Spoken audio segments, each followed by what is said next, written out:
Сәлем достар, оңай босанудың осы уақытқа дейін сіздерге бірнеше тәсілдерін айттым, бөлістім видеоларымда. Ол видеоларды көргіңіз келсе, төмендегі сілтемелерден көре аласыздар. Енді тағы бір оңай босанудың бір әдісі деп айтсақ та болады. Бізге ол көмектесетіні малинаның, яғни таңқурайдың қураған жапырақтары.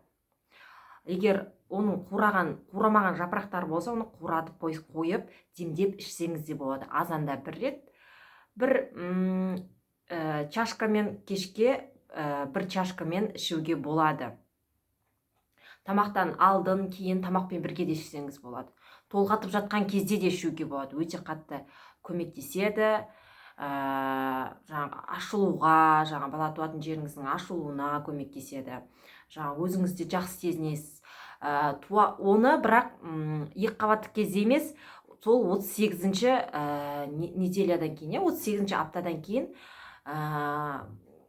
бала уже сіз тууға дайын боласыз. 38-ші аптадан кейін. 38-ші аптадан бастап сол малинаның қураған жапырақтарын демдеп, азанда бір чашкамен, кешке бір чашкамен ішсеңіздер болады. Толғатып жатқан кезде де ішуге болады. Одан кейінгі әдіс зәйтүннің майы. Зәйтүннің майын салатқа қосып жесеңіздер де болады, тамаққа қоссаңыздар да болады. Негізі свежий салат, егер мүмкіндік болса, қыста енді мүмкіндік жоқ қой, жазда мүмкіндік болса, свежий салат жасап, сол зәйтүн майын қосып жерсеңіздер болады. Болмаса басқа да салат түрлеріне қоса беруге болады.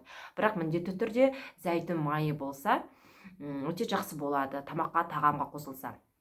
Одан кейінгі тағы бір әдісі, зәйтүн майын, бала туатын жеріңіз бар ғой, сол жерге кішкене алып, бір ыдысқа құйып алып, оны мынандай қолмен алып, былай бүйтіп массаж арқылы жасап, былай қолмен, мысалы осы бала туатын жеріміз болса, осыны былай қолмен массажировать ету арқылы дөңгелеп бас пармағыз жайлап жағып, басып, қатты баспаймыз енді, жай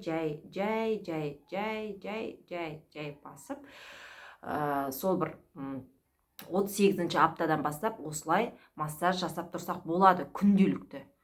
Одан кейінгі тағы бір әдісі, ол күйеуіңізбен жыныстық қарым-қатынаста болу. Себебі сол арқылы біздің шатымыз жақсы ашылады. Сол арқылы бала туатын жеріміз жақсы ашылады, қиналмай туамыз, без разрыва туамыз. Сол 38-ші аптадан бастап мүмкіндігінше күніге, болмаса күнара жыныстық қатынасқа түсіп тұрған дұрыс. Бала тууыңызға да жеңіл болады. Жалпы бүкіл осы екі қабаттық кезең бойынша сол нәрсе өте жақсы көмектеседі. Себебі ода бір сондай бір пайдалы дүние бар, баланың